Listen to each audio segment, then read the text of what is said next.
Tuhan, di rumah Tuhan, biarlah apa yang kami lakukan itu boleh berkenan di hati Tuhan. Dan ketika Tuhan berkenan, Tuhan hadir. Dan ketika Tuhan hadir, Tuhan akan memberkati kami. Amin. Terima kasih Bapak. Sekarang kami akan mendengar firman Tuhan. Berkati firman-Mu, berkati kami semua untuk siap mendengar dan melakukannya, sehingga kami akan menikmati setiap mujizat firman Tuhan dalam hidup kami, dan nama Tuhan dipermuliakan. Terima kasih, dalam nama Tuhan Yesus kami siap mendengar firman Tuhan dan melakukannya. Haleluya, amin. Silakan duduk Bapak Ibu. Shalom. Shalom. Apa kabar? Luar biasa. Luar biasa. Lama tak jumpa ya. Hampir setahun karena baru tahun 2025. Ya, tema kita pada sore hari ini sama pagi sama tentang apa yang Bapak Ibu yang tahu? Tema Kondisi.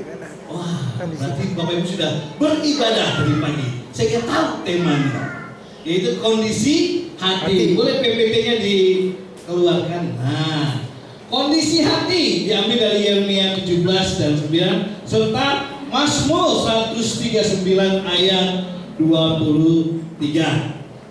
Dan kita baca bersama ya, kalau dari Yeremia 17 ayat 9 berkata, betapa liciknya hati, lebih licik daripada segala sesuatu. Hatinya sudah membatu, siapakah yang dapat mengetahuinya? Lalu ayat Mazmur 139 ayat 23 berkata, selidikilah aku ya Allah, dan kenallah hatiku, dan ujilah aku, dan kenallah pikiran-pikiranku. Haleluya. Satu nasihat Tuhan kepada Yeremia yang saat itu suruh sampaikan ini kepada jemaat, kepada umat Israel yang akan ditawan di Babel, karena Yeremia hadir pada masa pembuangan di Babel. Ya, kalau Yesaya pra pembuangan, tapi ke Yeremia sudah masuk rumah. Nah, akibat kenakalan tegak-tengku bangsa Israel sehingga mereka dibuang ke negeri Babel, kalau sekarang itu bernama Irak. Ya. Jadi itu berkata betapa liciknya hati Israel karena sering bermain, hatinya nggak benar. Sudah tahu, punya pengalaman generasi kedua, generasi pertama dari Musa, mereka masih bertegak-tengku, masih bermain hati. Kadang-kadang kalau diberkati Tuhan, kalau ada masalah ingat Tuhan, yang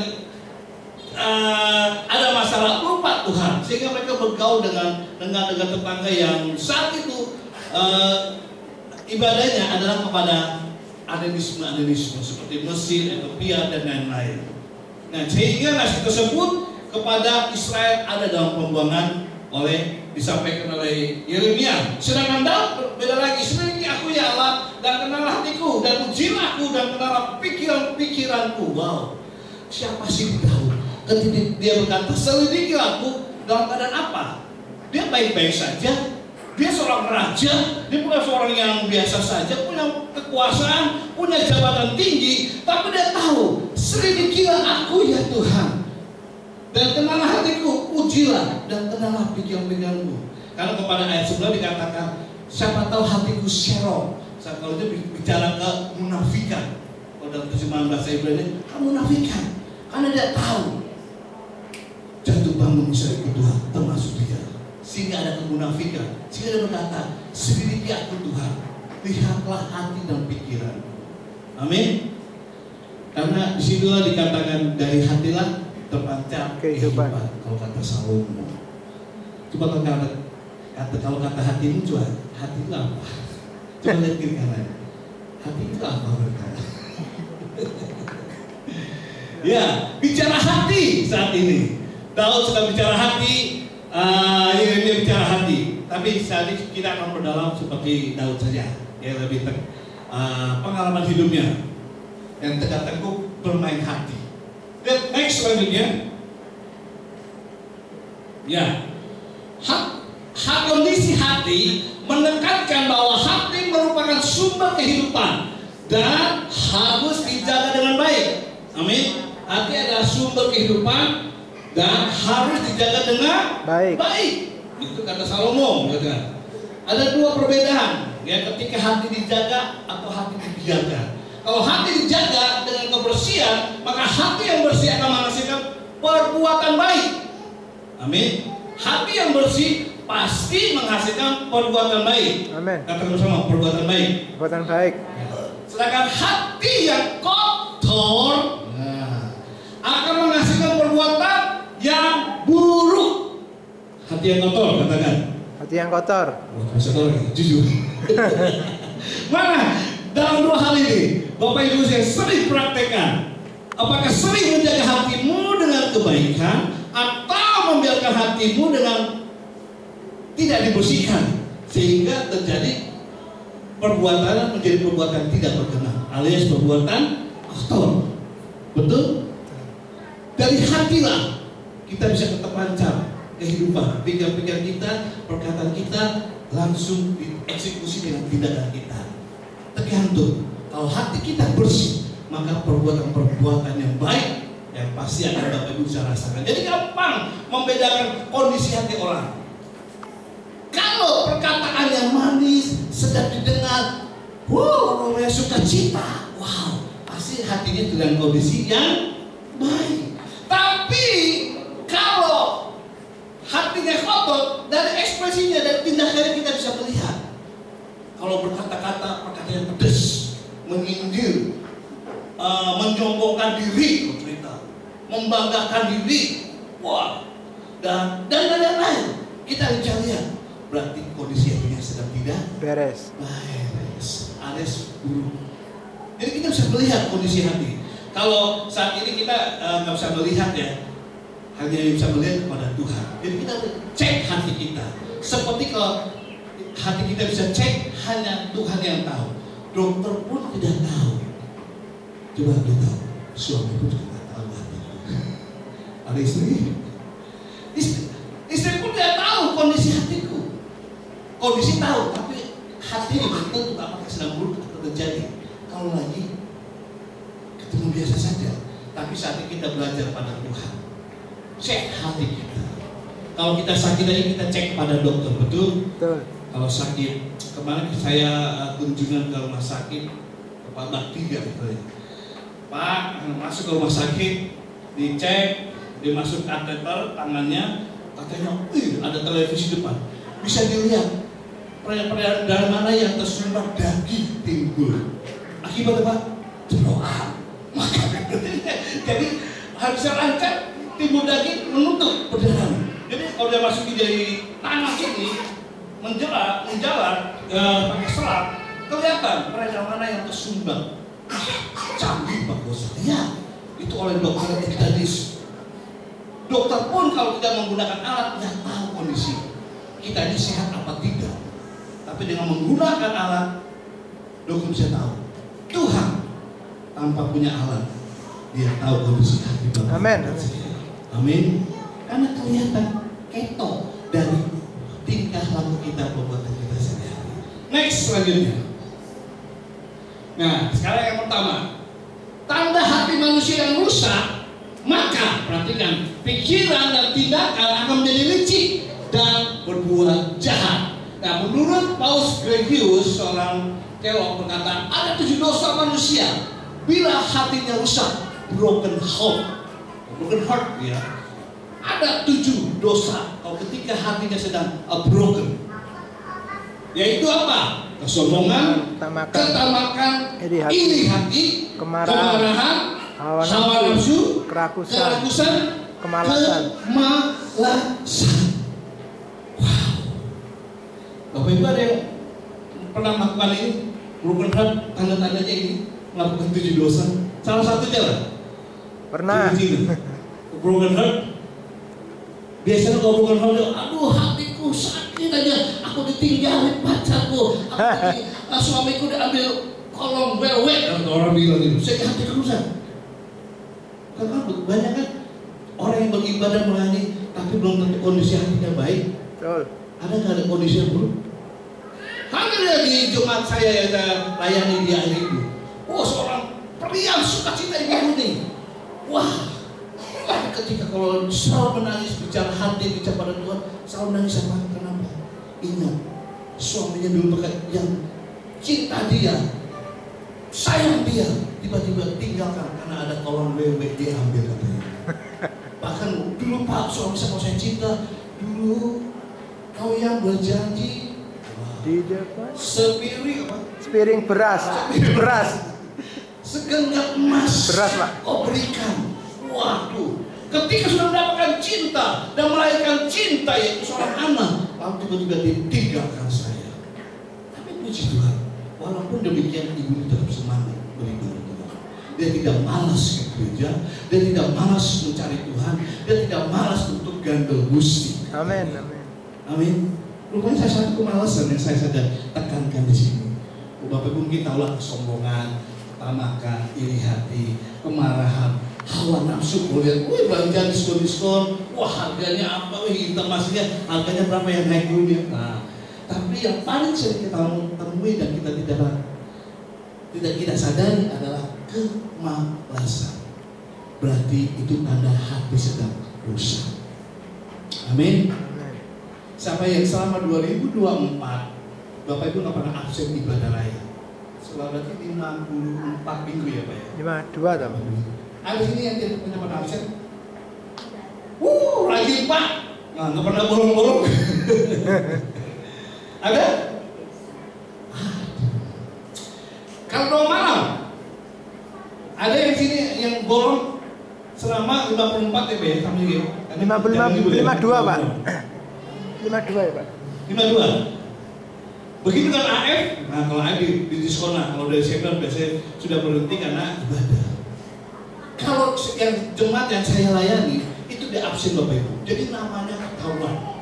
Kalau beribadah 2 malam maupun di ibadah raya, maka saya bisa tahu, sekarang cek siapa yang hadir. Karena langsung di absen, di foto, dibagikan ke grup. Jadi ketahuan yang tidak ada yang hadir saat itu. Dan saya inisiatif sebagai yang mempercayakan mengembangkan mereka bersama BPH, kita kasih reward karena mereka rajin beribadah. Gimana kalau Natal kita kasih reward? Kita kasih reward Bapak Ibu. Doa malam, ibadah raya itu kali Bapak Ibu kan, malas Siti 1, 2, 3 kali nggak apa-apa, masih ada hari esok. Betul, kalau Tuhan izinkan, besok-besok kalau nggak izinkan nggak bisa lagi doa malam. Entah karena sakit penyakit, karena hati sedang broken. Di awal dia broken itu kemalasan. Tuh. Jadi kita kasih reward di 2 malam maupun ibadah raya tersebut. Karena kemalasan itu sangat-sangat penting. Coba lihat kiri kanannya, Bapak Ibu. Ada muka-muka yang sering malas atau lagi beribadah sore atau ibadah tiap minggu. Wah, harus. Karena salah satu orang yang malas itu berarti sedang broken. Seperti ibu ini, WLD beberapa minggu kami dari ibu, walaupun ya saya tiap bulan ke sana, kita doakan ya puji Tuhan lah. Kadang-kadang kami bawain dia beras, kadang makan ada janda, ngajar cuma ya sehari 50 itu ngajar di sekolah. Ya kita datangin, kita doakan, karena rumahnya di Manukan, beribadahnya di Jumat malam hadir. Dia selalu, saya senang kalau dia mimpin WLD begini. Semangat kadang kami juga lincah. Dan juga minggu. Tapi di balik peristiwa yang dihadapi, karena dia rajin pada Tuhan, gak kelihatan kalau dia sedang broken heart. Salah satu kelihatan broken heart adalah malas mencari Tuhan. Kalau ibadah aja malas, apalagi mau baca kitab, betul? Ya, next itu tanda dan pikirannya. Nah, bicara tadi yang pertama itu bicara tanda-tandanya ada malas, sombong, bisa eker-ekeran, ketamakan. Saya ingat waktu itu Ibu Ani Padidi, karena saya pernah pelayanan di kaum wanitanya di Medan tahun itu bersama teman saya. Persekutuannya 600 orang.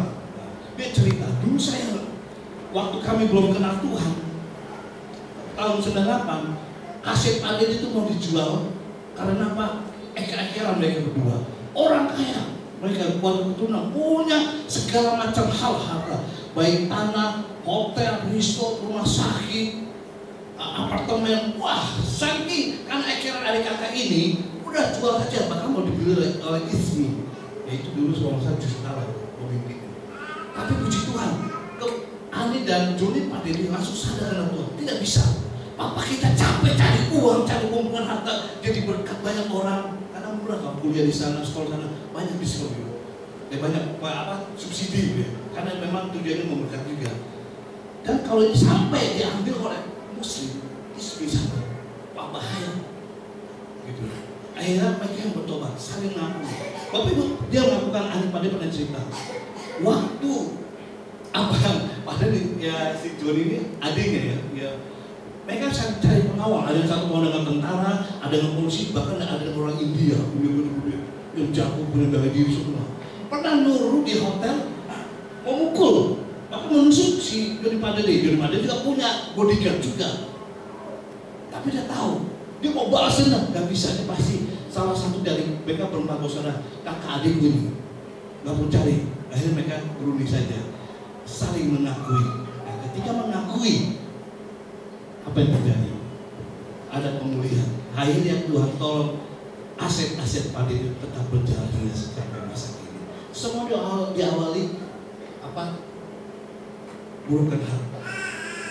Nggak peduli kita orang kaya, orang miskin, udah bicara broken, ada kesombongan sana, ada bicara kesombongan, kita iri hati, ada ketamakan, ingin menguasai.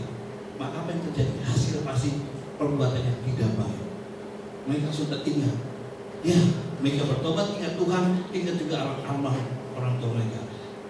Asik biasanya memang gitu. Orang kaya pertama itu adalah dari generasi pertama, yaitu bapak dan ibu yang bekerja memanage. Tapi lupa, jangan hati-hati. Generasi 2 punya anak atau menantu yang baik, puji Tuhan dikelola. Tapi kalau punya anak atau menantu yang tidak baik atau hati sedang broken, bisa rusaklah aset atau sesuatu yang dimiliki. Jadi jangan kaya, jangan sombong kalau kaya sekarang.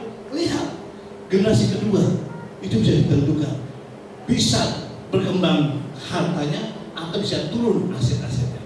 Tergantung generasi kedua hatinya sedang broken atau tidak. Amin.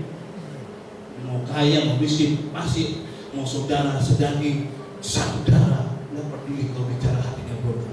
Yang terjadi adalah saling menghakimi, saling menghancurkan. Itu yang poin pertama. Betapa tanda hati manusia rusak, pikiran dan tindakannya akan menjadi licik dan berbuat jahat. Yang kedua, ya next, tanda-tanda hati yang baik. Nah ini kalau hatinya sedang wow, rejoice, hatinya sedang sukacita, pasti hidupnya mau dipimpin Tuhan. Amin. Amin. Amin. Yaitu pertama, rajin bersekutu, yaitu dengan teman-temannya host family. Nah, saya aplikasikan di gereja kita ya. Yang kedua, rajin beribadah, minggu ke gereja, pagi doa pagi masih ada ya Pak? Oh, masih.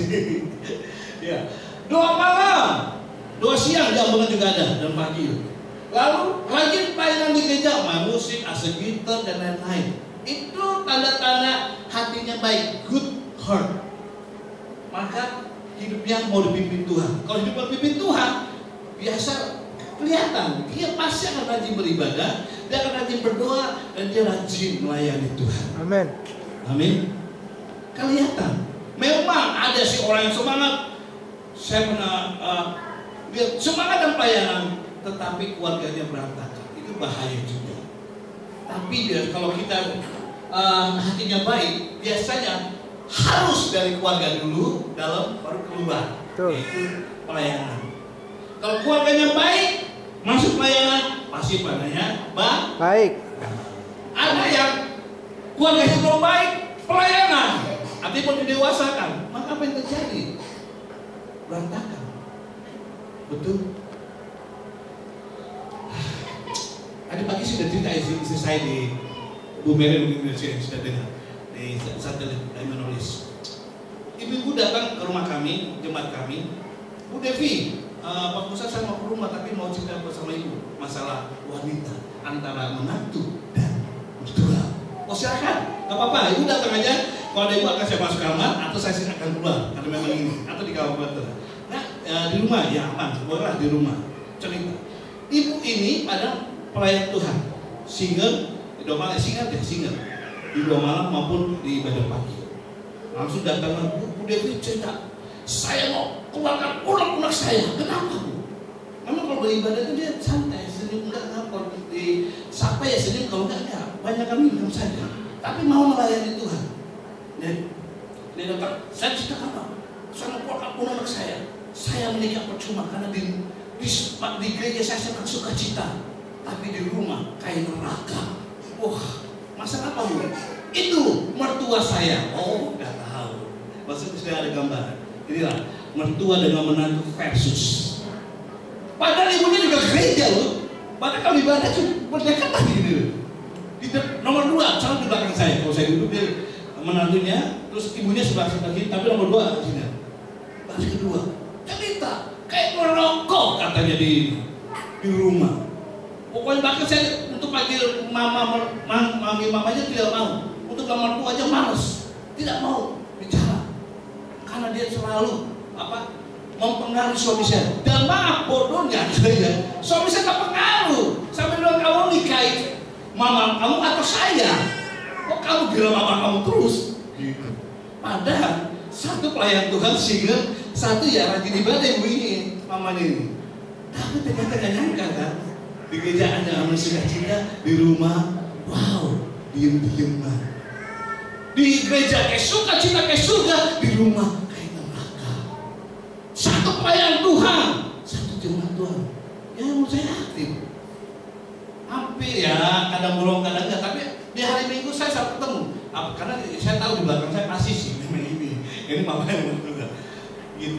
Depan duduknya nggak mau di belakang, dia kalau mau duduk depan. Saya tanya kalau duduk kok dekat saya depan, enak pak, biar merasakan hadirat Tuhan, biar lebih fokus. Kalau di belakang saya akan terganggu dengan godaan katanya gitu. Rajin, tapi aneh. Nah, itu dinasihati, didoakan, mari utamakan perbaiki dari intern, baru perbaiki dari luar. Apa gunanya kita melayani tapi di rumah kita berantakan? Betul? Tuhan bilang ketika kita mau menghadap Tuhan itu perbaiki dulu apa yang ada dalam hatimu. Jika ada engkau punya persoalan sesuatu dengan sesamamu, tinggalkan mesbahmu keluar. Artinya tinggalkan pelayananmu dan berdamailah dahulu. Supaya apa? Ketika engkau kembali, persembahanmu, mesbah doamu diterima dengan baik dengan Tuhan. Amin. Amin. Daripada melayani tetap melayani dengan talenta, melayani dengan keuangan, kau memberi, wah ada kali saya memberi bagus, wah mau sumbangan. Tapi buat apa itu tidak akan diterima Tuhan? Diterima di gereja ya, ada cara-cara. Tapi enggak lihat hatinya. Hatinya sedang baik atau tidak? Sedang good heart atau broken heart? Itu yang diperhatikan. Ya dinasih doa ya Tuhan tolong. Itu yang rajin ibadah ya mungkin bagi saya masuk kalangan rajin lah. Apalagi yang malas, wah itu termasuk broken itu. Masalahnya pasti akan kelihatan, betul? Ya itu selanjutnya coba next lanjutan yang baik. Nah ini kan dari Koran saya kutip mendukung pernyataan tadi bahwa hidup yang diserahkan pada Tuhan. Hati yang baik itu berarti hidupnya diserahkan Tuhan. Lalu apa yang dilakukan? 1, hidup bergaul karib dengan Allah. Kejadian 1. Beribadah yang benar. Tadi selesaikan dulu masalah-masalah dalam rumahmu, rumah tanggamu, keluargamu, istrimu, anakmu, suamimu, menantumu, cucumu. Baru beribadahlah. Itu ibadah yang benar. Tidak bergaya hidup serupa dengan dunia. Wah, beribadah, berani, tapi masih suka merokok. Saya kaget ini. Sehingga saya tuh, tapi mereka ampuni saya Pak Kosta sudah berapa kali dia percuma beribadah melayani gitu, tapi masih terikat dosa rokok. Ngakuin, saya juga bingung yang mau saya nasihatin 75 tahun. Bahkan anak istrinya sudah marahin, benar Pak Kosta marahin aja, berapa enggak? Nah, saya bilang pelan-pelan. Mungkin selama ini dibiarkan atau nggak dinasihati, ya kan? Mau melayani tapi kalau terikat rokok, terikat percuma, saya bilang gitu. Akhirnya mereka mengaku juga bahwa bukan beberapa bahkan waktu kami meeting AF di Tenong Ketok kemarin, ya biasa deh, pokoknya datang 3 orang. Ada satu pemain musiknya di kita masuk AF, bapak-bapak ini. Gue biasa udah asing kan, kalau habis makan, terus keluar dan mau buka rokok, ada pokosan, ayo ke pojok, mojok pakai lari. Gitu. Rupanya ada foto, ceklek dikasih tau saya.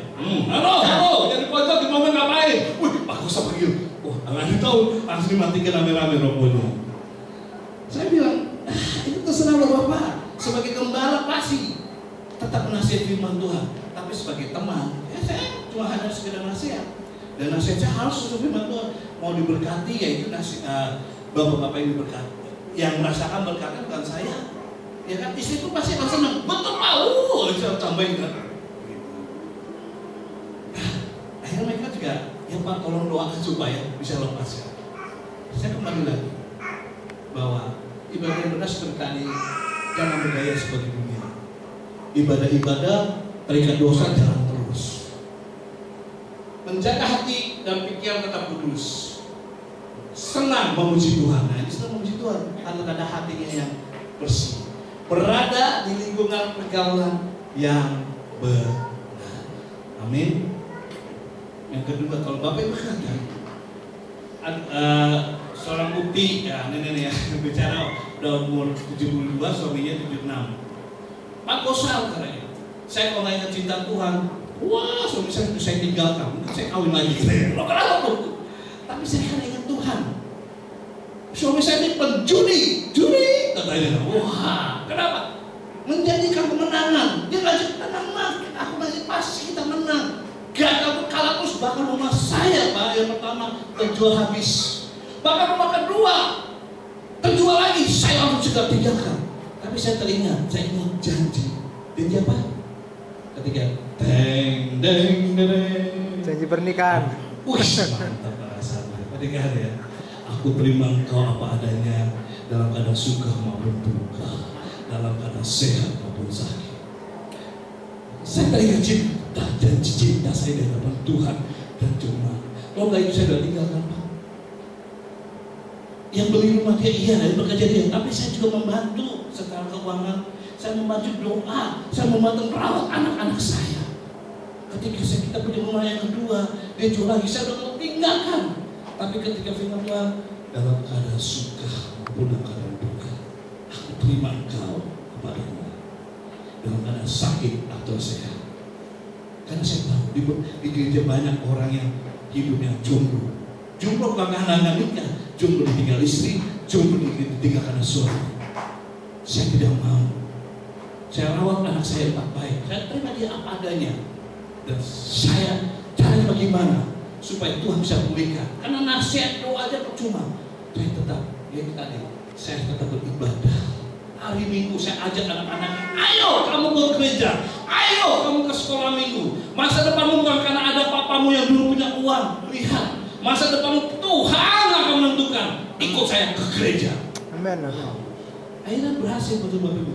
Ketika ibunya berkaitan, saya pengen ikuti. Ketika saya cari Tuhan, anak-anak saya. Untuk SMA aja mungkin saya nggak mampu, karena nggak ada duit lagi. Apa udah andalin suami yang sudah menghancurkan rumah, menjual rumah, mengandalkan apa? Tapi dia bilang, karena saya masih cinta Tuhan dan saya masih ada tanggung jawab, saya ambil alih kepemimpinan rohani dan juga rumah tangga. Anak-anak saya yang diberkati bisa kuliah. Untuk SMA aja jangan nyangka, apakah bisa kuliah sarjana dan anak-anak diberkati. Ketika anak-anak berkati mereka, mama jangan khawatir, nggak usah minta rumah lagi, kami akan berikan rumah untuk mama dan papa. Wow. Dia pikir tidak mungkin punya rumah lagi. Tapi ketika dia punya hati yang baik kepada suami, hati yang baik kepada Tuhan, dan terlihat hati yang baik itu tanda-tandanya mau beribadah, mau mencari Tuhan, mau melayani Tuhan, meskipun ada kekurangan dan kelemahan. Apa terjadi? Tuhan mau memberkati anak-anaknya. Dapat suami menantu yang baik-baik sehingga mereka, bahkan karena anak aja, cucunya pun sudah pada sarjana semua. Kalau mereka melihat perjuangannya, nggak bisa begini Pak. Tapi itu saya punya hati yang baik. Saya tetap cinta Tuhan, tetap cinta suami saya, meskipun dia menghambur rumah Pak. Tapi saya masih cinta karena saya punya hati yang baik. Amin. Bapak Ibu, bicara hati, mari dari tahun ke tahun kita akan melewati terus hidup ini. Selama Tuhan izinkan, berarti ada sesuatu yang Tuhan ingin perbaiki dalam kita. Tingkatkan hati kita yang baik. Jagalah hatimu, karena dari situlah baca kehidupan. Haleluya. Terima kasih Tuhan. Itu ngomong-ngomong, siapa yang ngomong Bapak Ibu ya? Jagalah hatimu terpancar Kehidupan. Itu bicara siapa? Ada tak? Salomo, Amsal Pak. Amsal berapa itu?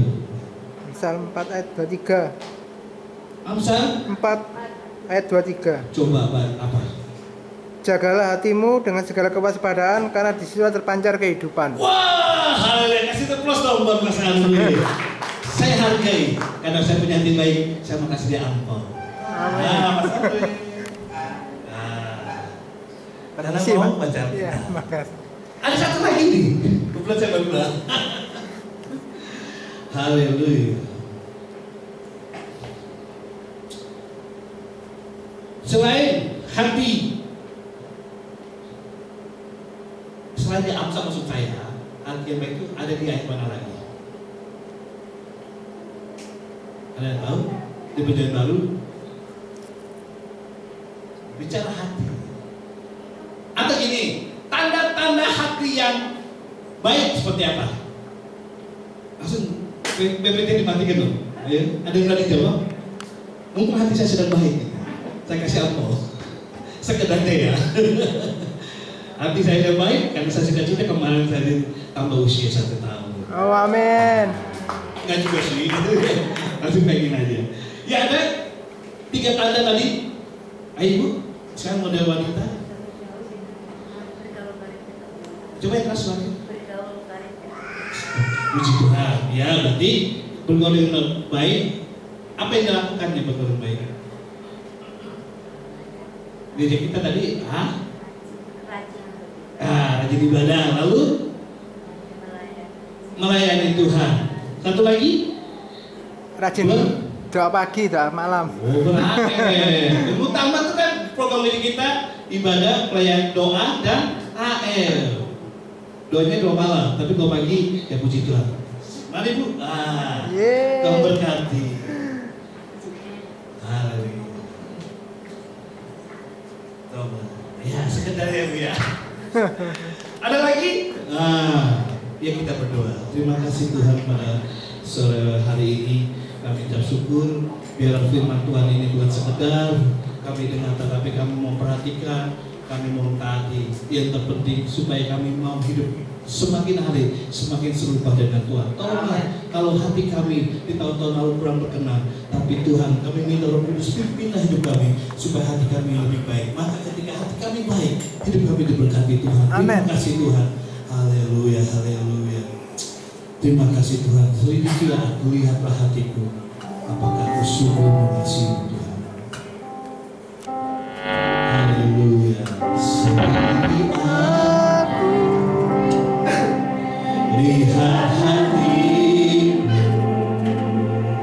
Apakah aku sungguh mengasihimu? Yesus, Kau yang Maha Tahu. Terima kasih Tuhan. Karena menilai hidupku tak ada yang seperti kami. Selidiki hatiku Tuhan.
hubungan mertua dengan menantu dipulihkan dalam nama Yesus, dalam nama Yesus. Dan mujizat terjadi, mujizat kesehatan, mujizat keuangan, ekonomi, usaha pekerjaan dalam nama Yesus. Kami percaya Tuhan yang berkuasa akan terjadi. Oh, sikala barabata kaya dalam nama Yesus, dalam nama Yesus.